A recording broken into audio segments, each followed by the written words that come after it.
مشعول مشعلاني.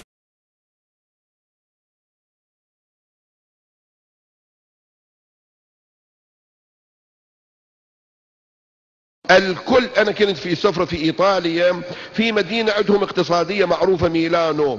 كان عصر يوم الأحد، عصر يوم الأحد شفت مظاهرة صاخبة في إيطاليا في ميلانو، ناس عجيبين، أزياء مختلفة، أنواع مختلفة، ولد بنات رجال نساء. كان بعضهم بيدهم جدر يضرب على الجدر بالملعقة، بعضهم كان بيدهم الدف، بعضهم كان يضربون بالإصبعين، بعضهم كان يضربون بالإصبعين، بعضهم كان يصيحون بالإيطالي. سألت من واحد من الأصدقاء كان معي يعرف لغتهم، قلت شنو يقولون؟ قال سيد هذول دا ينادون يقولون يا مصلح متى تظهر. حتى في مسيحيين يا مصلح متى تظهر.